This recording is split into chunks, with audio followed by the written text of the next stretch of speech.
Hey guys, what's going on? It's your boy Michael here. I'll give you another video. Notice I did the intro a little bit different there. Anyway, it's nearly 1 in the morning here in the UK, but I thought I'd make this video part 3 of my list of my ideas for politically empowering Native Americans or Indigenous people of the Americas before I go to sleep. Excuse me.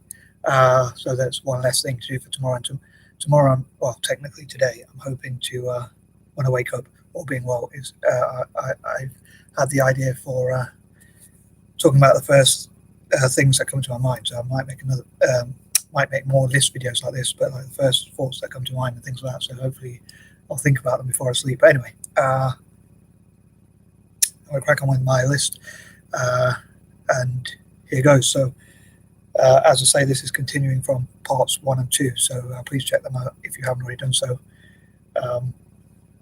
If anyone's watching my videos for the first time, one of my videos for the first time, I often do these list videos where I do parts 1, 2, and 3, where I talk about some ideas. So here goes. So number 21, just to recap, like I hope to empower Indigenous people from the Americas as much as possible, including in politics, helping them with their goals and projects such as YouTube, TikTok,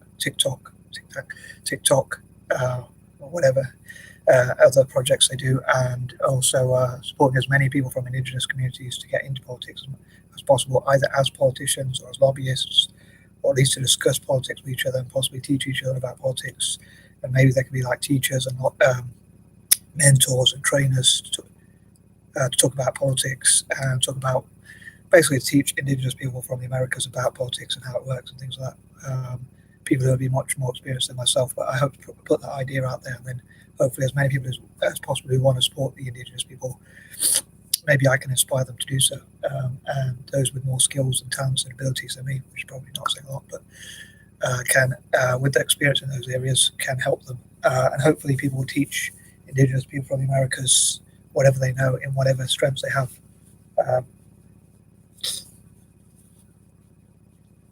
Excuse me, sorry, runny nose.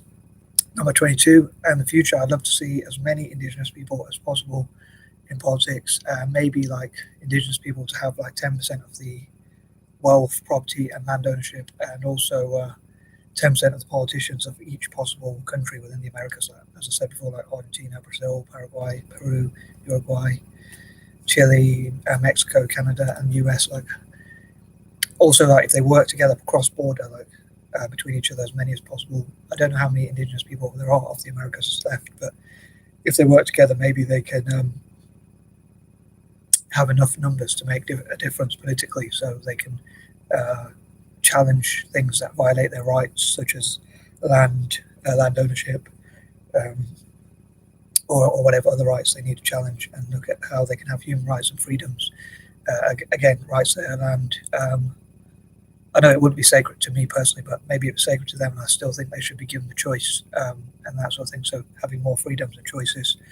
I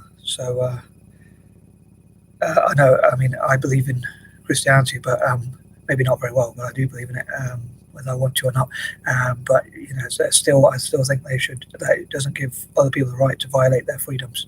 I also hope to talk about my own political ideals, and this is like part of it, I suppose, as an anti-imperialist, and how I would make an agreement with God himself and with humanity to not break any laws, and how I'd encourage mixed race people not to break any laws, and also like to support Indigenous people and also people with learning disabilities, not breaking law, and also supporting Indigenous people. I don't think we should join the military, but I think instead we should support Indigenous people. I hope that makes sense. Number 23, hope to do as much fundraising as possible somehow, and again share ideas about fundraising and listen to other people's ideas and look at what support Indigenous people need, and again listen to them and empower them as much as possible through like listening to them, what their needs are, what their goals are, ambitions, aspirations and things like that, and how to support them. Number 24, as I said before, I'd love to hear from Indigenous people about their views about Columbus Day and Indigenous Peoples Day, anti-imperialism, Independence Day, and all sorts of things like that. And maybe like Indigenous people could have their own version of Indigenous people from the Americas, could have their own versions of Independence Day within their own countries, say Argentina, Brazil, Peru, Paraguay, Uruguay, and whatnot. and also celebrating their heroes from history who challenged imperialism or colonialism, empire supremacy, and that sort of thing. ISIS, as I call it. Number 25, again, I hope that I can support Indigenous people to lobby Indigenous people of the Americas specifically to lobby for their rights, and also possibly work with other Indigenous groups from Australasia. As I've said before, I'm wary about using the term Indigenous just on its own because I suppose every group could probably call themselves Indigenous to somewhere. Here and in the UK, people can call themselves Indigenous as well, I suppose. Number 26, this would be like a form of reparations for all the things that happened to them in history, and hopefully there can be like a reparations debate, and people look at how to reparate Indigenous people from the Americas with rights and funding and other such support. Number 27, hopefully there can be a list of the top supporters of Indigenous people, top political groups or organizations, companies, individuals, and so on and so forth, who have supported Indigenous people from the Americas. Number 28, again, I think they'd do a lot better if they were united together. I think they'd have much more strength in numbers, and they'd be able to share ideas and also have a political voice, which is a lot stronger. And hopefully organizations such as the UN, I must admit, in many ways, I don't trust the UN or other such organizations, but maybe they could prove me wrong and show that they do want to make the world a better place and support Indigenous peoples of the Americas and that sort of thing.